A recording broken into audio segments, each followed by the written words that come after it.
In this video, we're going to test given claims about differences between means for paired data from 8.3.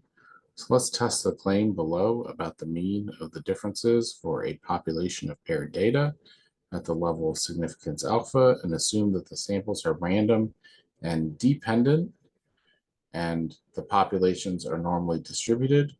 We're just given our information here to put into our one sample t-test because they've already found the differences for us.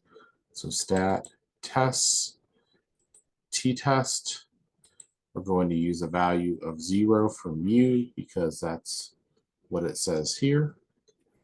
And then we have d bar, which is going to be our x bar value, is going to be 1.3. S sub x, which is going to be our S sub d here, is 3.2. And our n is 13. We have a alternative hypothesis that mu sub d is less than 0. So we have a less than 0 situation here. And we're going to calculate.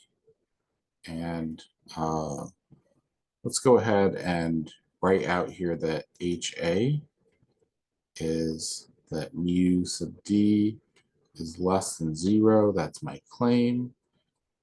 H naught is going to be mu sub d greater than or equal to 0.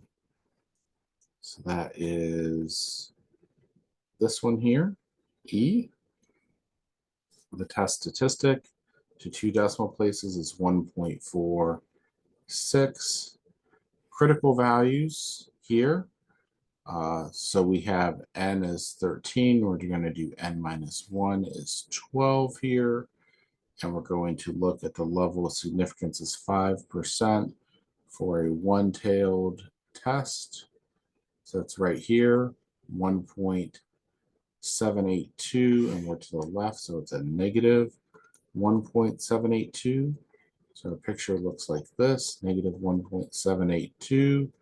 My rejection region is over there. I came up with a value of a positive 1.46, which is not in my rejection region. So since the test statistic is not in the rejection region, we fail to reject the null hypothesis, and there is not statistically significant evidence to support the claim.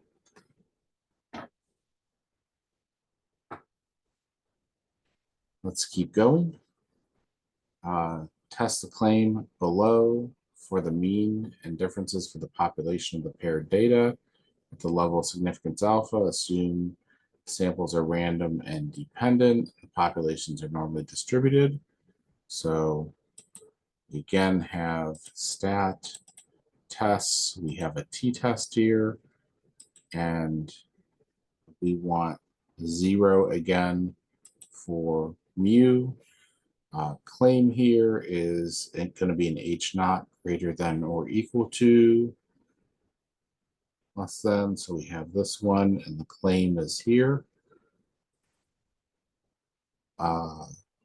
D bar is negative 2.5. And S is 1.1. And N is 18.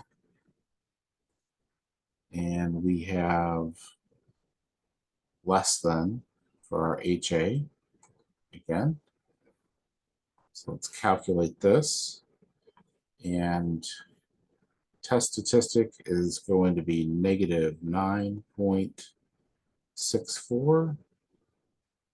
And the p-value is basically 0 because that's 0 point and then 7 zeros in front of that 1.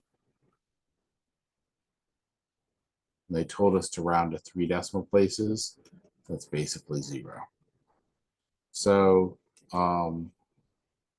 we're well within our rejection region since the p-value is less than or equal to alpha. We're going to reject the null hypothesis, and there is statistically significant evidence to reject the claim. That's everything for this one. We'll come back next time and keep talking about more topics from Chapter 8. See you for the next video.